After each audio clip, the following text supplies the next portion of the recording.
Hello YouTube and fellow DC Comic fans! I'm Kelly One Shot, and this is the Post-Crisis Podcast. And today, we're going to talk about The Flash number 79 from DC Comics, written by Joshua Williamson.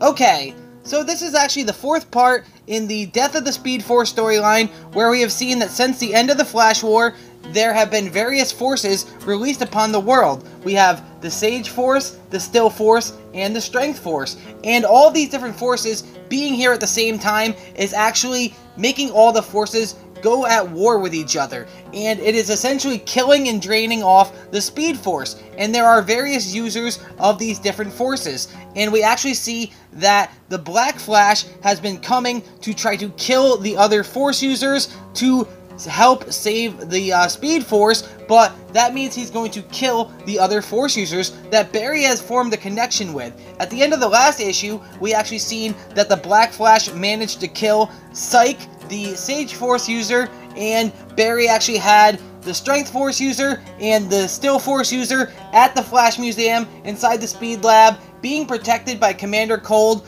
and they were actually in restraints to stop them from trying to help Barry. And ultimately, Barry wasn't able to save the Sage Force user. But we actually see that the two break free of their restraints, and they kind of go after Commander Cold because they want to know where the Flash is. And sure enough, Barry Allen runs in with the body of Psyche, and he says that he was late and that he's ultimately dead. And we actually see that Barry has this new aura of power around him once more. And it is that now that the connection to the Sage Force has been dropped and the Black Flash killed Psyche, Barry's powers and connection to the Speed Force are getting stronger once more. Though this doesn't exactly excite Barry because he doesn't want any one of them to die.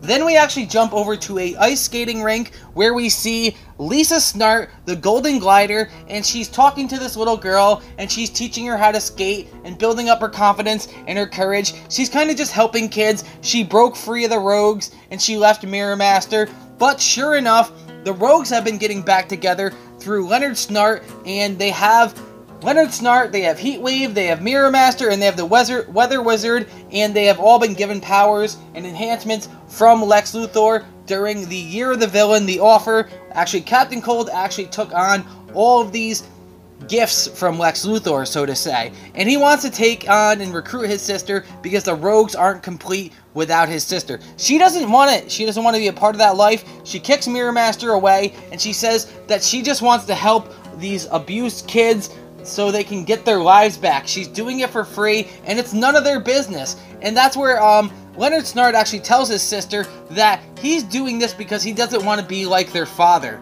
He wants to take care of his family no matter what, no matter the cost. And he says that he's not going to do Lex's plan, and he's not even going to do his own plan. He wants to do Golden Glider's plan, something that they've always talked about.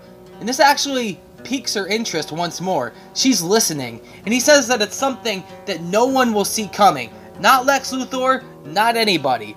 So she seems like she is in on this deal. We actually then return to the Speed Force lab where we see Commander Cold and Barry Allen and the other Force users, and they're kind of going over and reading the different signals from Psyche's body. And it's not that the Sage Force has been fully destroyed. It's kind of been uncoupled from the connection to the Speed Force, so it's no longer draining the Speed Force. But despite this, Barry still thinks that they can defeat the Black Flash and stop him from killing all the other Force users, even though with each force that seemingly disconnected, Barry's powers get stronger.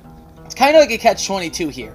But sure enough, the Black Flash is nowhere to be tracked at the moment. He's kind of hiding inside of the Speed Force, waiting for his opportunity to attack the next Force user, and Barry's saying that we kind of all need to do this together. We need to come together and we can still defeat the Black Flash, but we need the knowledge of the other forces so we can beat it. And this actually inspires Faruja. I don't know how to pronounce her name. She's the Strength Force user, and she says that she can tell them all she wants about the Strength Force, or she can just show them. So she kind of smashes her fist down into the ground, and much like Barry is able to run inside of the Speed Force, she smashes her way into the actual physical embodiment of the Strength Force, and she wants to show them. And it's here that Commander Cold actually shows interest in this. He says that his technology can scan, and they might be able to find clues to how to stop the Speed Force from dying and how to get the different forces to coexist without draining and killing each other.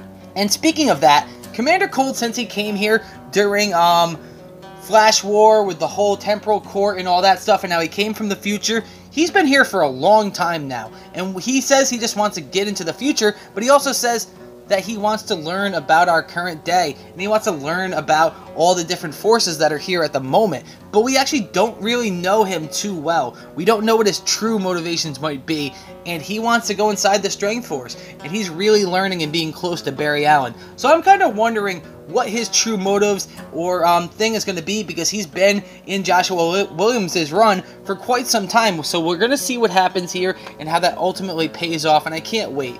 It's here that Steadfast actually accuses Barry Allen of not actually having a plan, that he's more so trying to hide the other Force users because he doesn't want them to die, that he doesn't actually know how to defeat the Black Flash. And it's here where Barry kind of dismisses it, and they just kind of walk through the Speed Lab and into the Flash Museum, where we actually see the return of Iris West. She's sitting there. She saw that the Flash Museum was rebuilt. Barry's shocked by all this. She wants to talk to Wally West, and she ultimately does want to talk to Barry. Barry says that he doesn't have the time to talk, but she tells Barry that this can't wait. We need to talk now. We need to talk about Wally.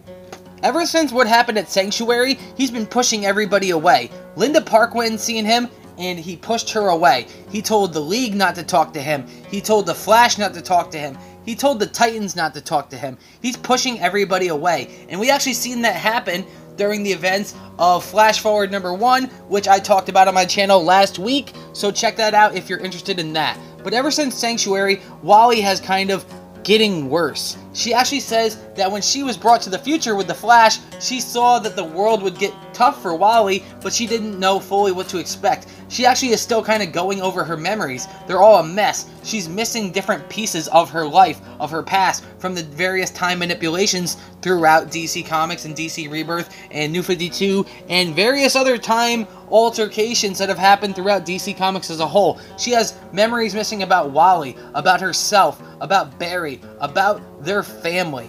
And that's important here, because that was one of the things that pushed Wally to the point that he lost control of his powers, is that he wanted his family back. And maybe Iris is getting there too, and she wants her family back, and that includes Wally West. So she wants to talk to Barry about this. It's here that Steadfast actually says that he can use his powers to help Iris get her true memory back, because as we've seen in Flash Year 1, it was Steadfast who kind of allowed Barry to see things as they were. He essentially showed Barry the new retcon version of the true truth of what really happened. It says without the time manipulation, but it ultimately has characters like Wally West in it, so we know that it's not without some level of meddling. But Barry was showed his true future.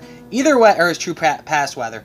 Either way, Barry warns Steadfast not to use his powers, that it's going to draw the Black Flash towards them, because that's how he's picking up on them. But it's here where this water kind of shoots up in the air, and Barry knows that something's coming, and he tries to get Steadfast to run out of the way, but something knocks Barry down, and we're assuming that it's going to be the Black Flash once more, here to kill Steadfast. But instead, it's actually Hunter Zolomon wearing one of his Flash suits. He's wearing the classic Flash suit, and he wants to be the one true Flash. He's sick of trying to motivate heroes into becoming the true Flash. He wants to do it himself and prove that he can do it himself. He actually used Barry and Wally West to break down the Force barrier during the Force War, the Speed Force War, and he used and manipulated the two of them, and then he took on those powers, and he freed all the different forces. For what reason, we still don't know, because Hunter Zolomon disappeared at the end of Flash War, and he actually set Wally West down this path of destruction, self-destruction, that led to him losing his control. So it's crazy seeing that Hunter Zolomon is finally returning here, and he doesn't seem to want to just attack Barry. No, he wants to take Steadfast, and he grabs him, and he runs away. He says that he was actually not watching the Flash per se, but he was watching Iris West, because he knew that was going to be his moment to get back to Barry. Barry tries to stop Hunter. He's like, you don't know what you're doing. And Hunter just knocks Barry down very easily. And then he takes Steadfast and he runs away. But actually, the Black Flash is still chasing after them. So I don't really know what Hunter Zolomon's full motivations are here, because he released these forces, but does he want them for himself? Because he had them for himself at the end of Flash War. And that wasn't really fully concluded.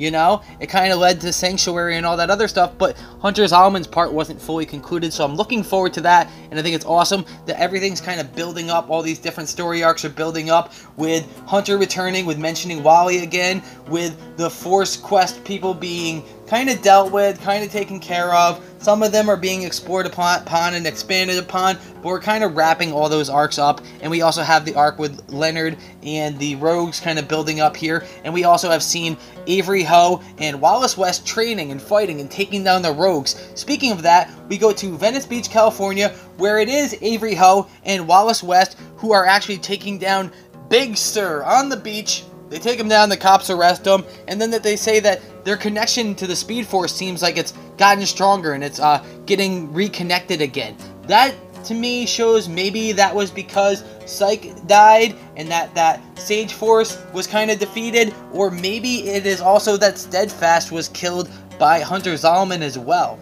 I don't know, it doesn't really talk about that, but the two say that they're sick of dealing with little rogues, that they want to prove themselves, that they're ready to handle it, that they have faith in themselves, and they're going to go after the real rogues. No matter where they're hiding, they're going to find the rogues. And then we actually see the rogues: Leonard Snart, Heatwave, Mirror Master, Weather Wizard, and Golden Glider, all with their LexCorp upgrades that Lex Luthor gave Leonard Snart during the offer. They're all overpowered now, and Kid Flash and Avery Ho are running into the real rogues at full steam, not actually being fully connected to the Speed Force, and the Rogues are more ready than ever, ready to commit a new plan. Let's see if there'll be enough to handle it. I actually like where the Flash is going. I think it's really picking up to be a great story, and now the hunt is on, and Hunter Zolomon has returned. They're talking about Wally again.